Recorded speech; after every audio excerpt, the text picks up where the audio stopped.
Quentin Vermande speaking about cylindrical algebraic decomposition in Rocq. Alright, so hello everyone, and thank you for having me here. So I will tell you about a formalization project I did a year and a half ago, which is formalizing cylindrical algebraic decomposition in Rocq, formerly known as Côte. So I will first give you an overview of what CADs are and what we are doing, what we're computing actually. And then I will give you some more detailed constructions. I will not go into every aspect of the things. I will only tell you about partitioning cylinders. And then I conclude with a few words on the formalization.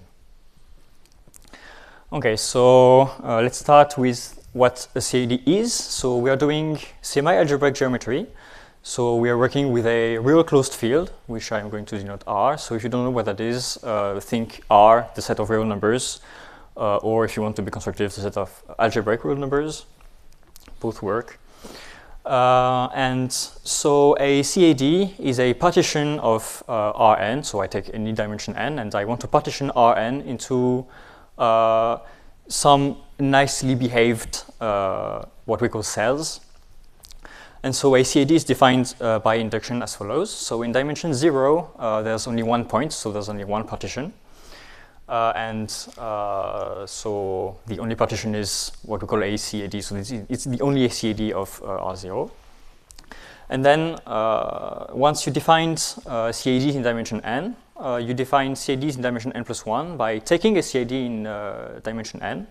You take any cell, you take the cylinder above this cell. I'm going to show you an example just in a bit. And you partition the cylinder along the graphs of continuous semi-algebraic functions. So I believe you all know what continuous means. Semi-algebraic here means defined by polynomial inequalities. So let's look at an example. So we have the only CAD. Where's my pointer?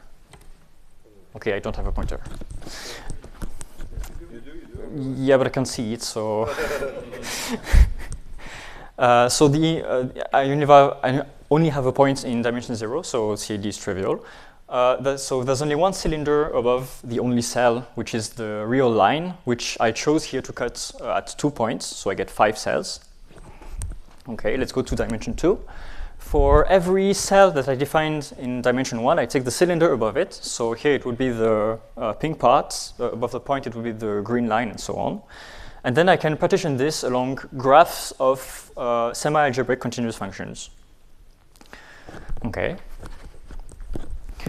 So that's it for the definition of CADs. Now let me tell you what we are computing. So the theorem I formalized is that if you take any finite family of polynomials with n variables, there is a CAD of Rn such that every polynomial has constant sign on every cell. Okay, so for example, if I take this family of polynomials, so there's only one polynomial, the xy plus y square minus 1 polynomial. So you recognize the equation of the circle, xy plus y square equals 1. So it shouldn't be surprising that the CAD makes a circle appear. So this is where the polynomial has 0 sign. Inside the circle, the polynomial is negative, and outside the circle, it's positive. Okay, and so you see here how we build from dimension 0 to dimension 2 the CAD of this polynomial. So in dimension 1, I have to cut at 2 points, and then I have to cut every cell above the one-dimensional cells into what become the CAD of this polynomial. Okay. So the main application of CAD, I'll give you a few more after that, but the main application is computing quantifier elimination in the theory of real closed fields. So if you take any formula in the theory of real closed fields, there is an equivalent formula that doesn't have any quantifier. So let me give you an example. So I take the formula that exists, some y, such that x squared plus y squared is less than 1, and xy is positive. So how we compute an equivalent formula that has no quantifier is as follows. So first, I'm interested in signs of polynomials, so I'm going to remove 1 in the inequalities so that I'm looking at wherever a polynomial is negative. I take the polynomials that appear, so I get two polynomials, x squared plus y squared minus 1 and xy. Okay. I compute the CAD of this family of polynomials, which is this thing here. So x squared plus y squared minus 1 is positive in the blue part, 0 on the green part, and red in the inside of the circle. And xy is positive on the darker cells, negative on the lighter cells, and 0 on the axis. Once I did this computation, so I know that both my polynomial have constant signs on every cells. So I'm interested in the cells that satisfy these inequalities. Okay, so it's the dark red cells. And the question is now, does there exist a y such that xy is in such cells? So I'm just projecting the cells on the real line. And so what I get are these two yellow parts. Okay, and so in conclusion, my initial formula, x is to y such that x squared plus y squared is less than 1 and xy positive, is equivalent to the formula x is between minus 1 and 0, or x is between 0 and 1. Okay, so as I said, CAD is mainly used for quantifier elimination. So I say quick quantifier elimination. It's still doubly exponential time, but that's the quickest we know as far as I know. It's a hard problem.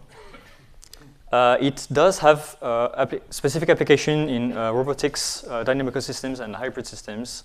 And so, for example, in robotics, you would want to modelize your obstacles, for example, as semi-algebraic sets. And so, yeah, you're doing semi-algebraic geometry, and it's useful to have a CAD. Now, let me tell you the algorithm, so how we compute a CAD. So that's the thing we are going to prove correct, which in turn proves the theorem I told you about correct. So since CADs are defined by induction on n, it shouldn't be surprising that the algorithm to compute them is also defined by induction on n. So in dimension 0, there's nothing to do. There's only one CAD. This is actually not so innocent. If you look at the literature, everyone starts in dimension 1 for some reason. But if you start in dimension 0, dimension 1 is just a particular case of the recursive step. So you just skip the initialization of the induction, in a sense. And so let me tell you about the recursive case. If you know how to do things in dimension n and you want to compute in dimension n plus 1, so you have your family of polynomials with n plus 1 variables, you eliminate, in some sense, the last variable. I'm not going to tell you how we do it. It's computing subresultants, if you know what that is. Once you have this family of n-variate polynomials, you compute a CAD. That's what you know recursively how to do. And now, for every cell of your n-dimensional CAD, you take the cylinder above this cell, and you cut this cylinder along the roots of your initial polynomials. And there's one tiny thing that is a problem here, is that to do that, you need to know that your polynomials have always the same number of roots on the whole cell, which is actually one of the main parts to prove. Okay, so let me give you a few more details on this cylinder partitioning. So here's the definition. This is almost verbatim what you would see in the formal proof, or in the formalized version, sorry. So if I have a cylinder C times R, and I want to cut it along the graphs of D functions f1 to fd, which I give in increasing order, what you do is you take the graph. So in the example, I'm going to split this cylinder along the base of the cylinder and this graph here, this surface. So what you do is you take every graph of functions, so the blue parts here. You take the intersection of the epigraphs of the function, so the part that is above the fi surface here. You take the intersection of the hypergraph, so the part that is below the base C here, and you take the, for every two consecutive functions, you take the part that is between them, so the intersection of the epigraph of, so here C, and the hypergraph of the one above, so fi here. So you might feel that these two conditions, intersections of hypergraphs and intersection of hypergraphs, is maybe a bit silly, it's a bit complicated. I mean, it's just the epigraph of fd and the hypergraph of f1, right? Well, except when d equals 0. And sometimes our polynomials have no roots, so we have to take care of the case d equals 0, and this works in every case.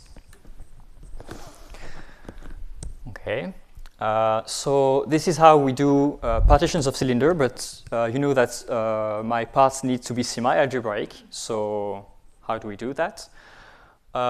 So in the algorithm I showed you, we split this, the cylinder along the roots of some polynomials. So take a polynomial p with n plus 1 variables and the cell c in dimension n. What we do is we partially evaluate the polynomial on every point of c. So actually we can do it on every point of Rn. If you take a point x in Rn, you partially evaluate the polynomial by evaluating the first n variables with the coordinates of the points, and then you leave the last variable. You get a polynomial with one variable, which you know how to compute the roots. So this gives you, for every point x in C, the list of roots of the polynomial p that I denote p bar here. And this defines a sequence of functions. And the important thing about these functions is that they are continuous. This is absolutely not trivial. It took me a week to formalize. And they are semi-algebraic. This is much easier, and I can show you the formula that proves that this is semi-algebraic. So what we need to do is characterize when some sequence of points is the sequence of roots of some polynomial. So I encode my polynomial with variables, pi, so the coefficients of my polynomial are p0 to pn minus 1. And then I need variables to encode the roots, so r0 to rn minus 1 in this case. There are two cases, whether p is 0 or not. So when p is 0, which means that every coefficient is 0, by convention, I say that there's no roots. Actually, you know that the 0 polynomial has, every point has roots. But that's an infinite amount of roots, which we don't know how to deal with. So by convention, we say that it's 0. And whenever the polynomial is not 0, I just need to say that each one of my would-be roots is indeed a root. I say that I give the roots in increasing order. This is just to say that I didn't take twice the same root. And lastly, I need to say that I did get every root of p. So if I have a point x that is a root of p, I just need to say that it is one of the ri's. Okay, so this formula describes the roots of a given polynomial, and then you take the ith roots, and this proves that fi, as I defined before, is semi-algebraic. All right, so let me give you a few words about the formalization. So it's 10,000 lines of code. Oh, sorry. So it was done in Rocq, formerly known as Côte, and it works with 818 and above. It relies on quite a few libraries. So MathComp, of course, and MathComp real closed because we're doing a real closed fields theory. And we rely on MathComp analysis for the definition of continuity. We actually do not use much theory about continuity, and the axioms that we use come from MathComp analysis, but since we don't use properties of continuous functions, we probably could do with that, but that would mean redefining continuous functions, which we don't want to do. And the definition of a semi-algebraic set was already there when I started the project. But yeah, this is basically what I was building on. So this project is 10,000 lines of codes, and it took 5 months to formalize. The one maybe issue that we have is that I did not formalize a program. I only formalized an algorithm. It is not executable. And there are two reasons for that. So it's not extractable because MathComp, the universe polymorphism, and the extraction module do not interact well. So things in MathComp are not extractable. mostly. I know some people made things work, but it's not supported. And anyway, it would be non-efficient because MathComp doesn't formalize efficient algorithms. We do maths, essentially. So even if we were able to extract, it wouldn't be efficient. Let me show you the specification, and just after that, I will show you the statement of the theorem. So this is up to some rewriting, very small rewriting to make things easier to read. So this is almost verbatim the specification of what a CAD is. So a CAD is a partition of, I take n, which is my dimension, and I take S, which is the set of cells that I want to say is a cylindrical algebraic decomposition. So S is a partition of Rn. And then there's a condition to say that they behave well when you project. So if you're in dimension 0, there's nothing else to show. But if you're in dimension, say, k plus 1, you need to say that if you project every cell onto Rk, and this new set of cells I will denote S prime, you need to say that S prime is recursively a cylindrical algebraic decomposition. And then you need to say that the set of cells that project onto S prime come from splitting or partitioning a cylinder. Okay, so what you say is that if you take a cell S prime, projected cell S prime, there is a list of semi-algebraic continuous functions. So a list of semi-algebraic functions that are all continuous, and that I take in increasing order, such that the set of cells that projects onto S prime is the set of cells that is given by the partition of S prime along the graphs of the xi's. So this is pretty much exactly what I showed you at the very beginning, just written formally.